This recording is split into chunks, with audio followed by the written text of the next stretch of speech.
அதிமுக தலைமையில் இருந்து ஒரு முக்கியமான அறிவிப்பு வெளியாகி இருக்கிறது. அதிமுக அவை தலைவர் பதவியில் இருந்து மதுசூதனனை நீக்கி புதிய அவை தலைவராக செங்கோட்டையனை நியமித்திருக்கிறார் அதிமுக பொதுச் செயலாளர் சசிகலா. இதற்கான முறையான அறிவிப்பு வெளியிடப்பட்டிருக்கிறது. அது தொடர்பான கூடுதல் விவரங்களை எமது செய்தியாளர் ராஜா வழங்க கேட்கலாம். ராஜா வணக்கம். அதிமுகவுடைய புதிய அவை தலைவராக செங்கோட்டையன் நியமிக்கப்பட்டிருக்கிறார். அவைத் தலைவர் பதவியில் இருந்து மதுசூதனன் நீக்கம் செய்யப்பட்டிருக்கிறார். இது தொடர்பான கூடுதல் விவரங்கள் தெரிவிங்க. அதிமுக பொதுச் செயலாளர் இது தொடர்பாக குறிப்பிடக்கூடிய அறிவிப்பில் என்ன சொல்லியிருக்கிறார்? அது தொடர்பான விவரங்கள் ராஜா. அஇஅதிமுக அவைத்தலைவர் பொறுப்பிலிருந்து திரு மதுசூதனன் தற்போது நீக்கப்பட்டுள்ளார்.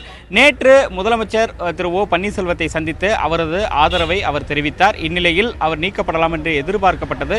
தற்போது அவரை நீக்கம் செய்து அஇஅதிமுக தலைமை மற்றும் அதிமுக பொதுச் செயலாளர் திருமதி சசிகலா தற்போது வெளியிட்டுள்ளார். அதில் கழகத்தினுடைய கொள்கைகளுக்கும் கோட்பாடுகளுக்கும் முரணான வகையில் செயல்பட்டதால் தற்போது நீக்கம் செய்யப்பட்டுள்ளதாக தெரிவிக்கப்பட்டுள்ளது.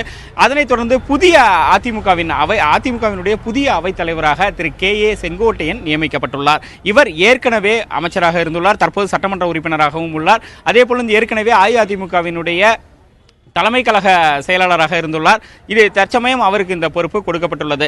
மதுசூதனனை பொறுத்தவரையிலும் எம்ஜிஆர் மன்றம் ஆரம்பித்தவுடன் அதன் முதல் தலைவர் மதுசூதனன் தான் எம்ஜிஆர் ஆட்சி காலத்தில்.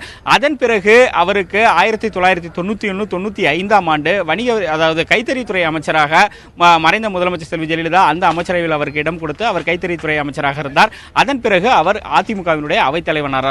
கிட்டத்தட்ட 20 ஆண்டுகள் அவர் அவைத்தலைவராக பதவி வகித்தார். இந்நிலையில் நேற்று முதலமைச்சருக்கு ஆதரவாகவும் முதலமைச்சர் ஓ பன்னீர்செல்வத்திற்கு ஆதரவாகவும் திருமதி வி கே சசிகலாக்கு எதிராகவும் அவர் போர்க்கொடி தூக்கினார்.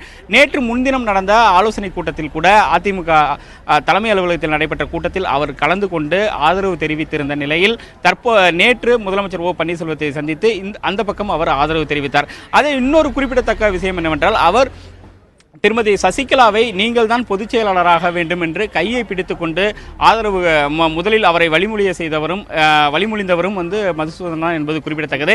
இந்நிலையில் நேற்று அவர் எடுத்த அந்த மாறுதலின் காரணமாக தற்போது அதிமுக தலைமை இந்த நடவடிக்கையை எடுத்துள்ளது. புதிய அதிமுகவின் புதிய அவைத்தலைவராக திரு கே.ஏ. செங்கோட்டையன் நியமிக்கப்பட்டுள்ளார். இவர் ஏற்கனவே போக்குவரத்துறை அமைச்சர் எம்ஜிஆர் காலத்தில் இருந்து உள்ளார். தொடர்ந்து 4 முறைக்கு மேல் சட்டமன்ற உறுப்பினராக கோபிச்செட்டிப்பாளையத்தில் உள்ளார். தற்போது அவர் அதிமுகவினுடைய அவைத் தலைவராக நியமிக்கப்பட்டுள்ளார். கடந்த ஆட்சியின் போது வருவாய்த்துறை அமைச்சராக இருந்தார். அதன் பிறகு அவர் இந்த அமைச்சரவையிலிருந்து விடுவிக்கப்பட்டார். அதன் பிறகு எம்எல்ஏ மட்டும் தொடர்ந்தார். மீண்டும் அவருக்கு சட்டமன்ற உறுப்பினராக வாய்ப்பு கொடுக்கப்பட்டு வெற்றி பெற்று தற்போது அவர் கோபிச்செட்டிப்பாளையம் சட்டமன்ற உறுப்பினராக உள்ளார். ஏற்கனவே கட்சியில் பல்வேறு பொறுப்புகள் மாவட்ட அளவில் இருந்த போதிலும் அஇஅதிமுகவினுடைய தலைமை நிலைய செயலாளராக அவர் பதவி வகித்தார். அதன் பிறகு அவருக்கு அமைச்சர் பொறுப்பு மட்டும்தான் கொடுக்கப்பட்டது. இந்நிலையில் அவருக்கு அதிக முக்கியத்துவம் கொடுக்கும் வகையில் தற்போது அஇஅதிமுகவின் புதிய அவைத் தலைவராக அவரை நியமனம் செய்து அதிமுக தலைமை உத்தரவிட்டுள்ளது.